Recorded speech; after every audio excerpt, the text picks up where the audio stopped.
Hello, আসসালামু আলাইকুম viewers, welcome to my channel. আশা করি সবাই ভালো আছেন, ভালো থাকেন, সুস্থ থাকেন। এই কামনা শুরু করছি আজকের ভিডিও। এক দফা এক দাবি, আমাদের এখন চাওয়া একটাই, এক দফা এক দাবি। আমাদের পে স্কেলের প্রজ্ঞাপন জারি ডিসেম্বরে করতে হবে। 31 অক্টোবর প্রতিবেদন জমা দিতে হবে। ডিসেম্বরে প্রজ্ঞাপন জারি চাই এবং জানুয়ারি 26 সালে পে স্কেল কার্যকর চাই। এখন আমাদের শুধু একটাই দাবি, আর পারছি না, আর সহ্য করতে পারছি না। আর আমাদের অপেক্ষার পর শেষ।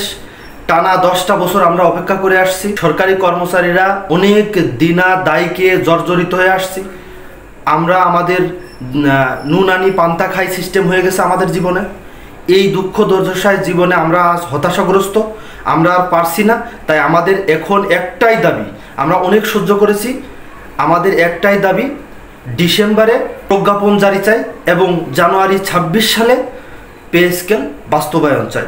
আর ধন্যবাদ জানাই বিভিন্ন সংবাদ মাধ্যম, সংবাদপত্র এবং টিভি চ্যানেলকে, যারা আমাদের এই ঘুমন্ত সরকারি কর্মচারীদের জাগিয়ে দিয়েছেন। জাগিয়ে দিয়ে আপনারা খুব ভালোই করেছেন যে পে স্কেল পেছাচ্ছে, এই খবরটা আপনারা সরকারি কর্মচারীদেরকে দিয়ে অনেকটা উপকার করেছেন। এজন্য ঘুমন্ত সরকারি কর্মচারীদেরকে আপনারা জাগিয়ে দিয়েছেন এবং এই জাগিয়ে দেওয়ার কারণে আমাদের আন্দোলনটা, আমাদের দাবিটা আরও জোরালো হয়েছে, আরও সোচ্চার হয়েছে। তাই যারা এখনও ঘরে বসে আছেন এবং যারা এখনও চুপ করে বসে আছেন, তারা তাদের আওয়াজ তুলুন, দাবিটা জোরালো করুন এবং আপনাদের অনেক দিনের আশা, কাঙ্ক্ষিত স্বপ্নটা পূরণের জন্য দাবিটা জোরালো করুন। জানুয়ারি 26 সালে বাস্তবায়ন করতে হবে, ডিসেম্বরে প্রজ্ঞাপন জারি করতে হবে।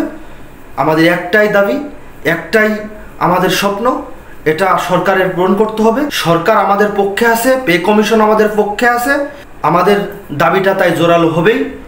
এই জন্য সবাই মাঠে নামুন, সোচ্চার হন, দাবি আদায় করুন, দাবিটা জোরালো করুন। ধন্যবাদ সবাইকে।